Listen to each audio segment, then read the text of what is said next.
మన రాష్ట్రంలో డ్వాక్రా గ్రూపుల్ని ఏర్పాటు చేసి మన ముఖ్యమంత్రి గారు చంద్రబాబు నాయుడు గారు ఎంతో ప్రమోట్ చేశారు. మేమందరం ఇప్పుడు ఫీల్డ్‌లో వర్క్ చేస్తూ ఉండేవాళ్ళం. ప్రాజెక్ట్ డైరెక్టర్స్ ఆఫ్ డిఆర్‌డీఏగా అవునండి. సెల్ఫ్ హెల్ప్ గ్రూప్స్‌ని ఎంకరేజ్ చేసి వాళ్ళు ఇవాళ ఎంటర్‌ప్రెన్యూర్స్ అయ్యారు. ఎంటర్‌ప్రెన్యూర్స్ అంటే చిన్న చిన్న వ్యాపారవేత్తలుగా అవునండి. వాళ్ళ లోకల్ మార్కెట్ నుంచి గ్లోబల్ మార్కెట్ దాకా వాళ్ళు చేస్తున్నటువంటి ప్రొడక్ట్స్‌ని ఎక్స్‌పోర్ట్ చేసుకునేటువంటి స్థాయికి వాళ్ళు చేరుకున్నారు.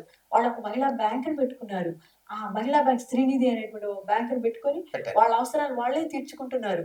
ఎందుకనంటే మామూలు నేషనలైజ్డ్ బ్యాంక్స్‌కి వెళ్తే తొందరగా లోన్ రావట్లేదు. లోన్ వస్తే వెంటనే ఇంట్రెస్ట్ కట్టమంటున్నారు. అవును. చాలా ఇబ్బందులు పడుతున్నాయి. డాక్యుమెంటేషన్ ఎక్కువుందని వీళ్ళే పెట్టుకొని, వీళ్ళే తీర్చుకొని, వీళ్ళే నడుపుకుంటా ఉన్నారు. హ్మ్.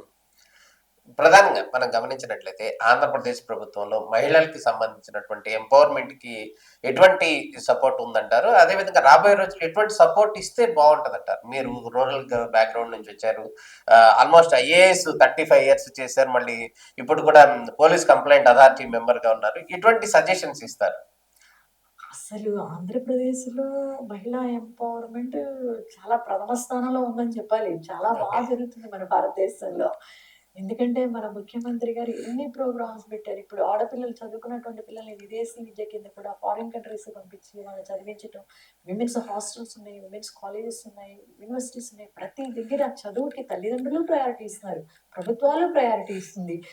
పిల్లలు కూడాను చాలా ధైర్యంగా ముందుకెళ్ళి చదువుకొని మంచి పేరు ప్రతిష్టలు తీసుకురావాలని ఐఐటీలో చూసినా, నీట్‌లో చూసినా నంబర్ 1 ఈ కాలేజీ, ఆ కాలేజీ ఆంధ్రప్రదేశ్ నుంచి ఎక్కువ ర్యాంకులు తెచ్చుకున్నటువంటి పిల్లలు ఉంటూ ఉన్నారు. కాబట్టి వాళ్ళకి ప్రభుత్వ పరంగా గానీ, వాళ్ళ కుటుంబ పరంగా గానీ సపోర్ట్ అనేది అబ్సల్యూట్ సపోర్ట్ ఉంది. ఇంకా వాళ్ళు చేసి వాళ్ళు ఇంక ఇన్నోవేటివ్‌గా థింక్ చేసి వాళ్ళు మంచి రిసర్చ్ చేసి సైన్స్ అండ్ టెక్నాలజీస్‌లో ఇంకా నిష్ణాతులయ్యే దిశలో వాళ్ళు ముందు ముందుకి నడవాలి అని నేను కోరుకుంటున్నాను.